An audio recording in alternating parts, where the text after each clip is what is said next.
Yo, what's going on? Muchacho here with another track breakdown. So, a few people have been messaging me. Well, you know how like all the TikTok videos start with, so everyone's been messaging me about my juice cleanse, and then they go and tell you what's in their juice cleanse. It's like, shut up, Karen. No one's been asking about your juice cleanse. But a few people have actually been asking me about how I made this track, and it's Ozone. So I'm just going to stick my headphones on so I can hear what's going on. Ozone sounds a little bit like this.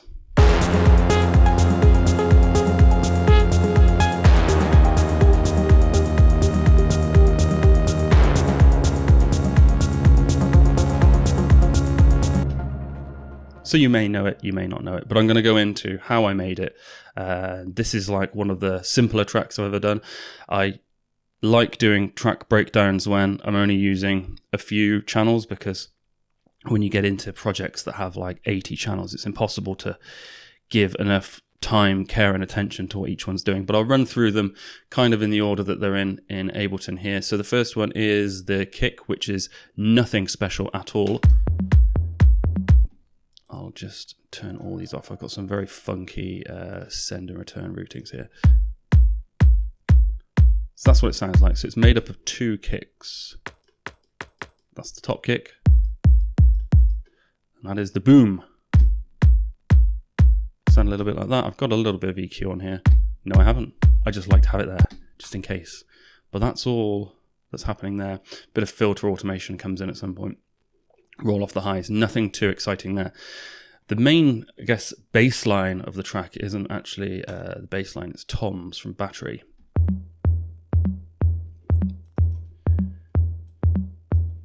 I mean, that's really simple. It's in F minor.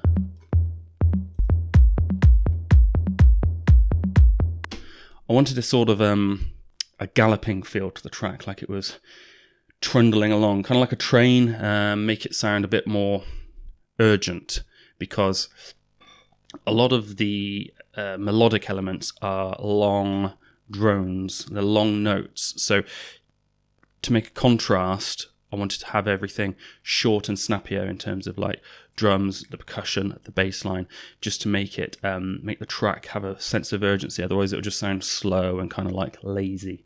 So we've got pretty quick. What I've got here named as bassline isn't actually a bassline. It's Diva again. Always Diva. It's an ARP preset that I've turned the ARP off, and it's basically, what is it? Triangle mixed with the saw. Very simple, a little bit of delay on it.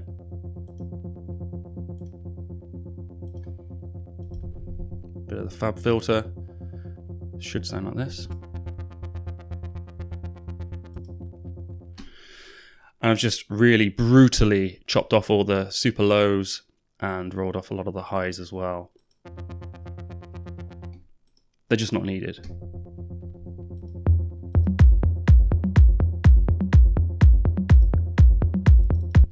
Again, everything is about urgency and this feeling of like speed. Got a little bit of velocity there just to make the sound kind of pump. But this is all really, really, really, really simple stuff. In terms of processing on the bass line, basically nothing. The glue is barely moving. The API isn't moving. I've got the L2 just to catch any stray peaks, but very, very odd stray peaks you'd get. So it's not even really, yeah, there's one, half a dB. And then I've got Volume Shaper doing a bit of ducking, a bit of sidechain. So really simple, all the really low elements. Bring up the spectrum. All the energy, as you can see, completely down here. A lot of it missing down here. I went pretty high with it. Didn't want any sub because, as I explained earlier, all of the huge moments are long drone synth lines, and it's going to sound massive in the breakdown, and it's going to sound wide and huge, and I just needed a contrast when the drums come back in. I wanted it to be short, punchy, not lightweight, because it's not lacking in thump, but nothing muddy, just super clean, super tight, which would be in a contrast to all the melodic elements. So let's just go through the percussion here. So we can whiz through this. It won't take long, because as you can see here, there are 3 elements here. This is as simple as it gets. So we've got a shaker, which I can't hear. I'll solo them. Shaker from battery. Literally just one. Super lows rolled off and some peaks.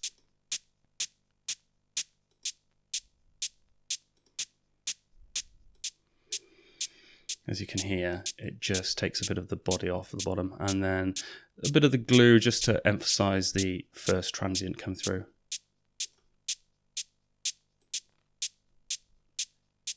Just emphasizes the super fast attack of the shaker, or tries to bring in a bit of a super fast attack of the shaker.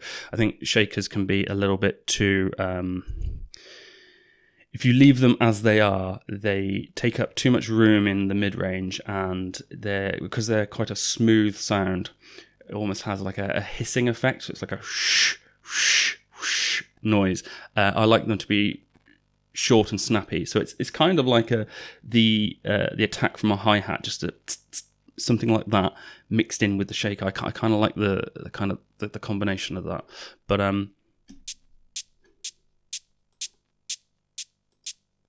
it's very subtle. As with all things, very subtle. What have we got here? Let's go for the hats. One hat through a bit of reverb. Very dry. Bit of fab filter.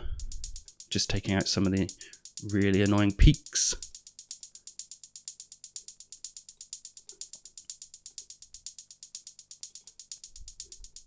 All adds up. And then I've got satin on there, smoothing out harsh preset.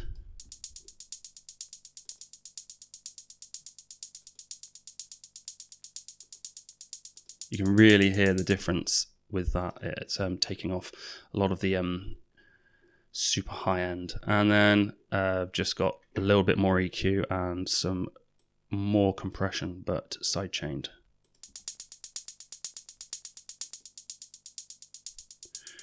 Makes it a lot quieter, emphasizes the attack, and has a bit of a pumping effect. Again, more urgency. Sounds a bit too static, doesn't it?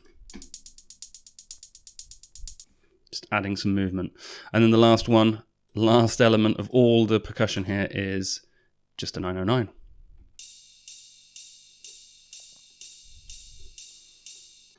Again, it's always very important to tackle any really spiky peaks with 909 because it's so full-bodied and there's got so much information in it. You need to get it under control.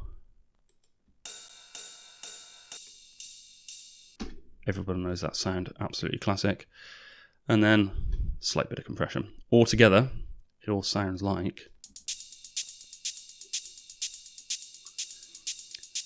And as you can see with the arrangement, I only really bring in the 909 to add that little bit of extra zip, shall we say, at the drop. It's not playing through the whole track. So really, most of the track is just.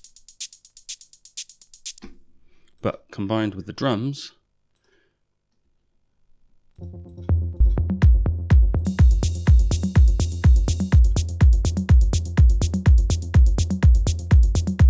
Again, super tight, super lean.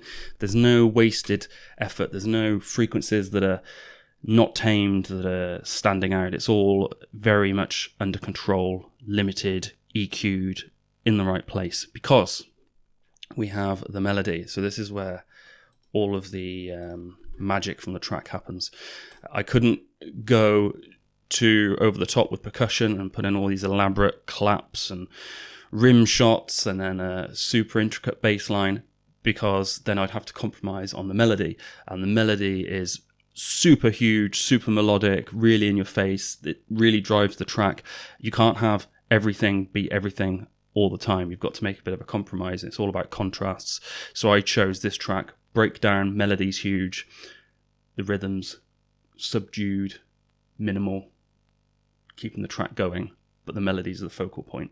You can do it the other way. You can make the melody just in the background. I've got many tracks where the melody is not the focus, but this one, all the focus is on the melody. So let's go through it. So first up we have Diva, of course, the Ozone pluck. Again, urgency.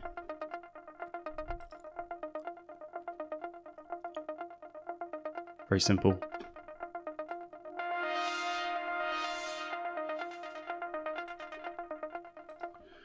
Got a bit of an LFO. What's that mapped to? Who knows?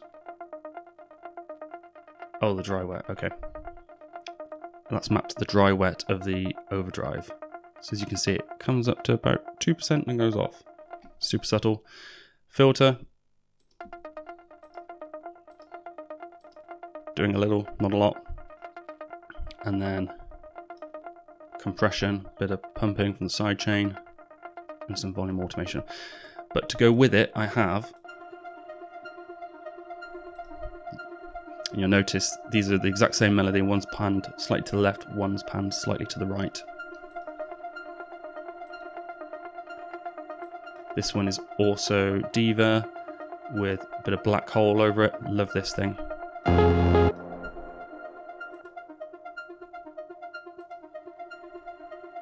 Gives all that space. And then a bit of compression. That's it. Again. Right, what's next? The mega modulate. So I played around with it. This became loads of different. I think this is what the track started off with, and it's quite interesting. So I was building the track around this sound, made loads of melodies out of it, and then as I added more melodies and more synths and more drums, I realised that this wasn't the focus of the track after all. And although I still liked the sound, it became something that was right back in the background of the mix.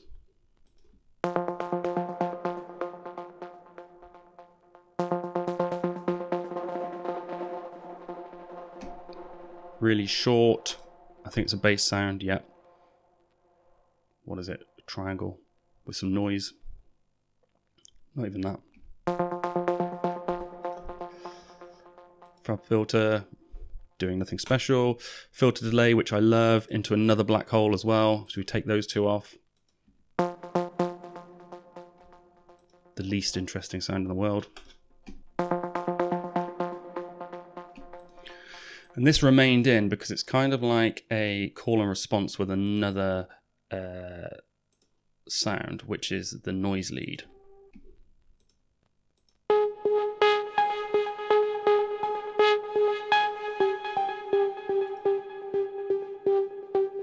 So that ends. Then you have the response.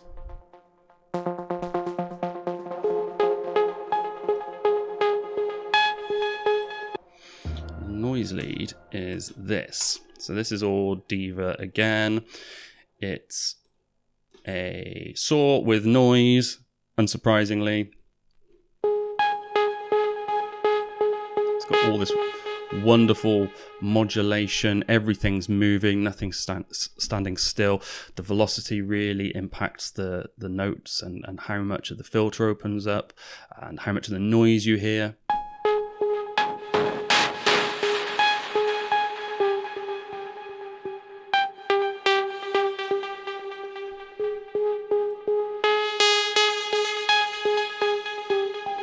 It's all this delay and reverb, and it's such an interesting sound. And if I'd had the track full of other elements, this would never have been able to sound so huge, because I've got all that reverb on it. I've put Saturn on it to bring it out even further into the mix.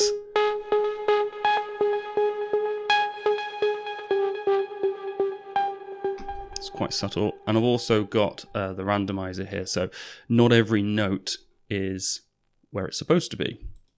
So if I hit F, then I'm hitting the same key, but the randomizer sometimes transposes it up an octave.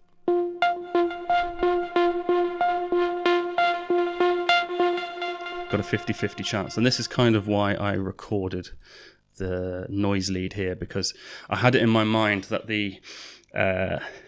I'd have a favorite version of the randomness, and that I wanted to preserve that favorite version, but to be honest, when it's 50-50, I just didn't notice. But I recorded it anyway, just in case I had a favorite version of the randomness. But no, it all sounds good. So we've got another couple of elements here. The growl, diva again.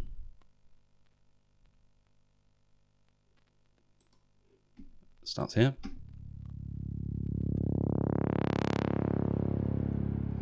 Just a sawtooth with a frequency opening. And we've got a bit more black hole. You can tell I was into the black hole at this stage in my life.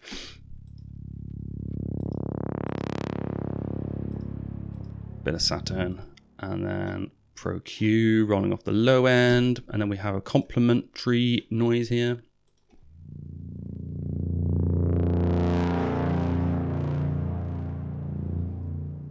Same processing, but this is just it's the same sort of sound.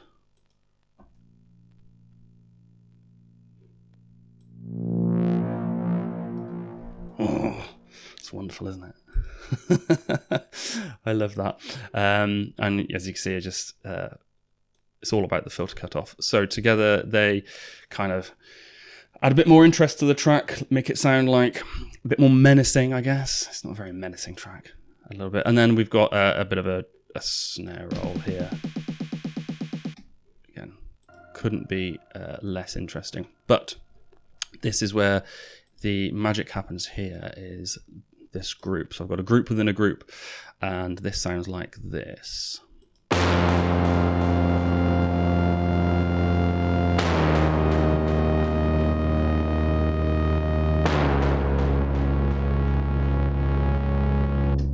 So I'll go through this one by one. The first one we have here is diva. Oh, by the way, the notes couldn't have been simpler.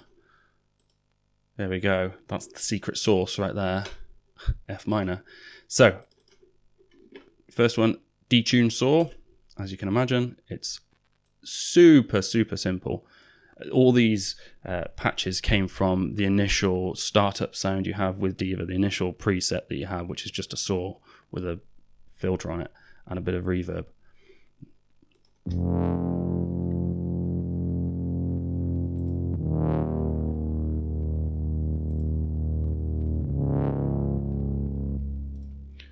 And we have this sound playing the exact same thing.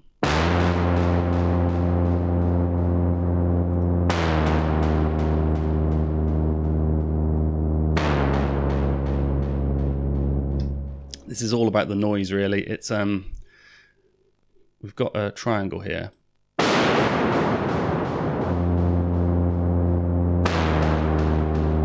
guess that adds quite a bit to it, actually.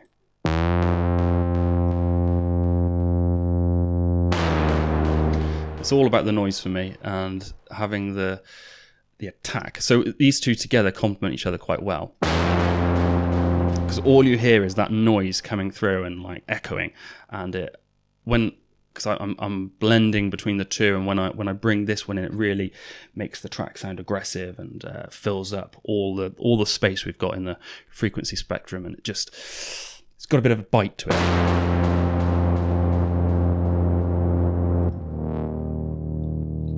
And that's very slow attack, and this is very fast. That's why they work together, even though they're basically the same three notes. And then the final piece of the puzzle we have here is from, this was the Sub 37. Running through black hole again. Everything's through the black hole. Should be sponsored, really. And it sounds like this.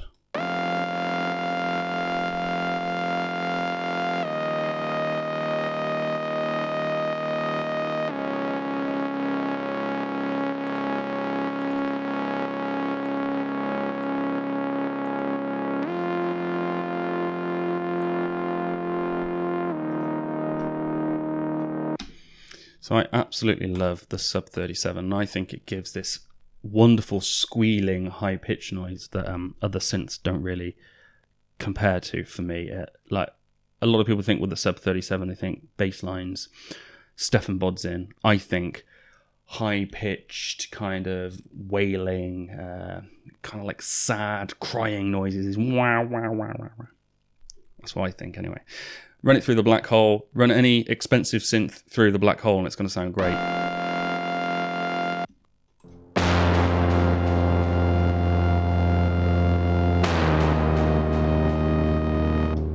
So in terms of processing, there is quite a bit of processing on these three elements. Let's turn it all off, and then we can hear the difference it makes as we go through. People say you shouldn't put too many plugins in your track, but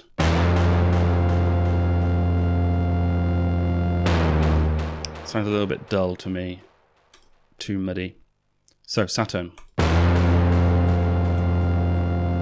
warms it up a bit, the default setting.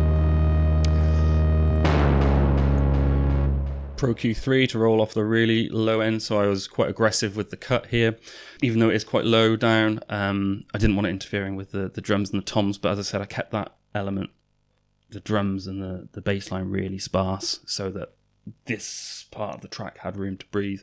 So I would cut a lot higher up than this, but I let myself have this luxury. Bit of the glue. Doing quite a lot, really.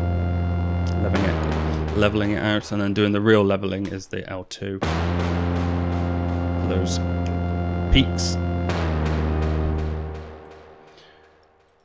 Bit of sidechain,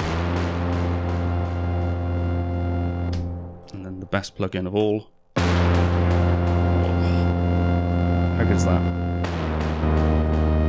The amount of extra volume or perceived volume this gives is unbelievable. The Air is my favorite Air plugin as well. I've got the Slate version, something Air, you know what I mean? Something Slate Air plugin. But I tested them both blind, and I picked this over it all the time. It's just a saturation, but it just gives the difference is night and day. It's not just the volume, it's the perceived volume. I like it. And then the real cardinal sin of EDM, bit of stereo widening. It's only slightly that much on these two bands.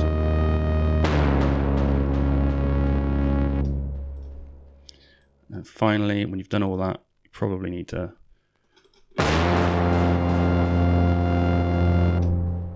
just put that on as an afterthought, roll off a little bit at the low end.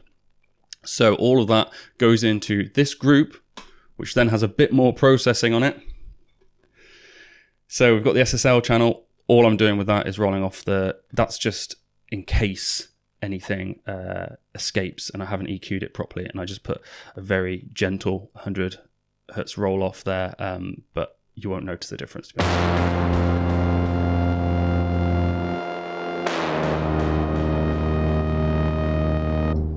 It's very gentle. Bit of the glue, the API, 2 dB with everything else playing, bearing this in mind.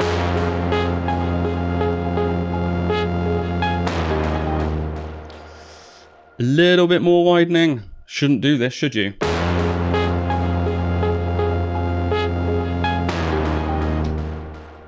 Sounds great. Shut up. L3. I'll explain why I'm doing all this in a minute. And then another one. I've got two on there. Oh my god. Well, I've lost any credibility that I had before this video is all gone out the window now. Two wideners. Do they make any difference?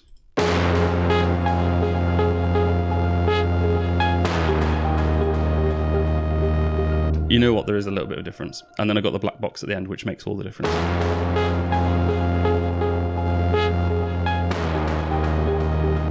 So the reason why I've done so much processing on this is because, as I explained earlier, this is the busiest and most important part of the track. And if I don't get all of this under control in terms of dynamics, especially like putting the L3 on here, I find that I'm going to get to the mastering stage and I'm going to end up really limiting the kick drum, which is the loudest part of the track and it's got the most transients. I'm really going to end up limiting that kick drum to try and get the melodic bits under control, and I'll be reducing the volume of that kick drum far too much. In fact, I think what I did is I exported this, and to get enough loudness, competitive loudness, I was bringing the kick drum down by like 5 or 6 dB, and it was too much and it was sounding squashed.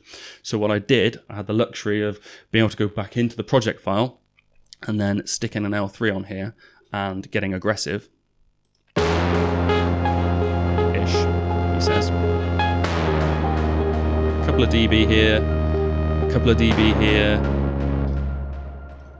These 3 here just adding up so that when I got to the final mastering stage, I wasn't having to pull the kick drum down so much. So this is really the advantage of doing group or bus processing. And I do it with the percussion here as well, and usually would do it a lot more with the bass line, is it already sounds loud before you export it for mastering. The loudest part of your track is always going to be the kick drum, and if you export that with no consideration for loudness, you're going to have to do so much work in the final mastering stage, and the kick drum is the highest peak. It's always going to be the bit that gets chopped off first. But if you've got the track loud before you've even exported it, and it goes into the mastering stage, I only need to maybe take off 1.5 dB, 2 dB max of the entire track in the mastering stage because it's so loud. Because I've done all the processing here, I've done all the EQ and all the limiting in these individual parts.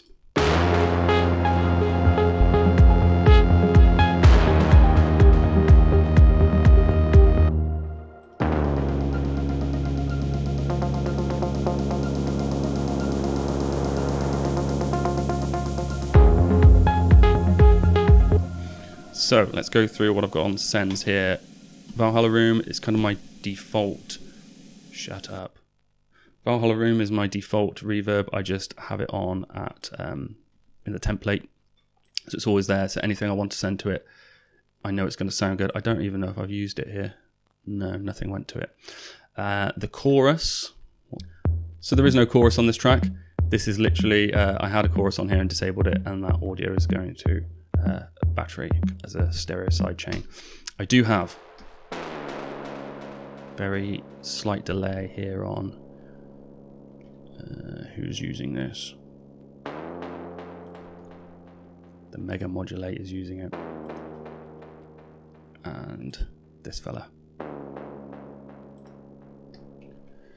Then we have, now is anyone using other Desert Cities? I don't know. So Other Desert Cities is this really crazy reverb. There it is. So Mega Modulate is using it. So remember this. So let's have a look.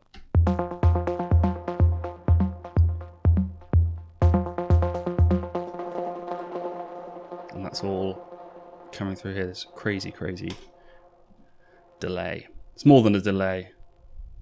It's a track saver. Makes absolutely incredible, complex melodies. We've got another version here, but I'm not sure if that's used. Oh, it's the Mega Modulate. Uses everything at some point. Whoa, how good is that? The reverse. So that's basically it. It's one of these strange tracks where it's incredibly, on the face of it, it looks simple, and it is simple. But to make a simple track sound good, you've got to do a lot of modulation, you've got to use a lot of effects, I think. There's a kind of myth that, you know, some people can get away with like just having 8 tracks in a project and it sounds great. And okay, that's cool, but those 8 tracks have got to stay interesting, and it's not going to be 8 tracks where the sound doesn't change. The sound's changing, it's modulation, it's effects, it's movement. So this isn't 8 tracks, but it is quite lean. It's quite lean.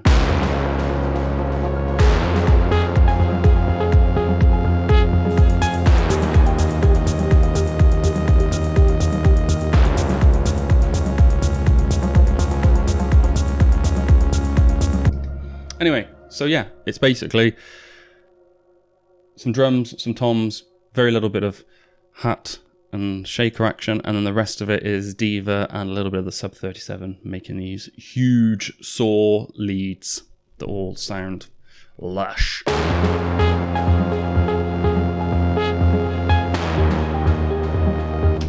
Only 3 notes. 3 notes is all you need. F minor, 3 notes. No secrets. See you later.